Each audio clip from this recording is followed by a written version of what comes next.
I now give the floor to the representative of the United States. Thank you, Mr. President, and I thank my British colleagues for calling this important meeting. We're here today to discuss the use of a chemical weapon by one council member in the territory of another council member. Let me make one thing clear from the very beginning. The United States stands in absolute solidarity with Great Britain.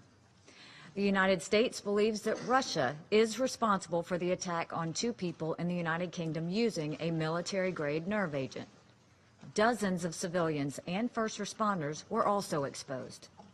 Police officer Nick Haley was the first to arrive on the scene and remains hospitalized in serious condition. Our thoughts and prayers go out to the victims of this atrocious crime. No 2 nations enjoy a stronger bond than that of the United States and the United Kingdom. Ours is truly a special relationship. When our friends in Great Britain face a challenge, the United States will always be there for them. Always. Alone, Russia's crime is worthy of this Council's action. But this is not an isolated incident. The assassination attempt in Salisbury is part of an alarming increase in the use of chemical weapons. Last year, the North Korean regime used the nerve agent VX to publicly assassinate Kim Jong-un's brother in a Malaysian airport.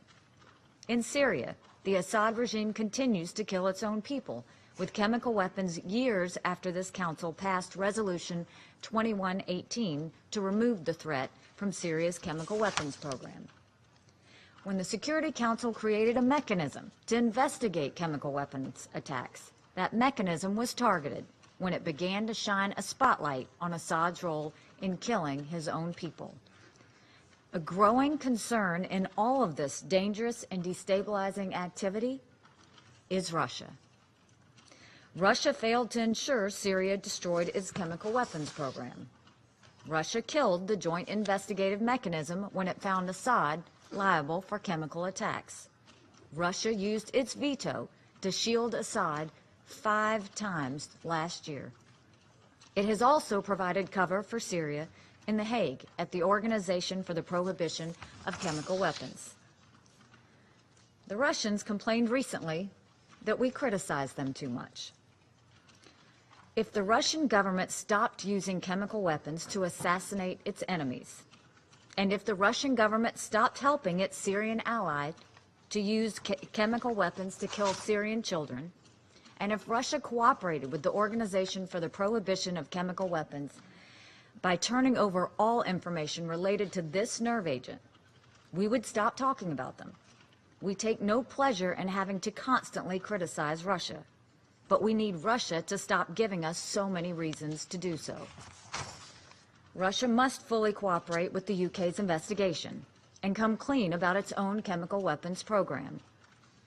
Russia is a permanent member of the Security Council.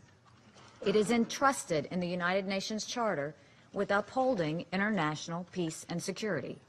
It must account for its actions. If we don't take immediate concrete measures to address this now, Salisbury will not be the last place we see chemical weapons used. They could be used here in New York or in cities or of any country that sits on this council. This is a defining moment. Time and time again, member states say they oppose the use of chemical weapons under any circumstance. Now one member stands accused of using chemical weapons on the sovereign soil of another member. The credibility of this council will not survive if we fail to hold Russia accountable. Thank you. I thank the representative of the United States for her statement.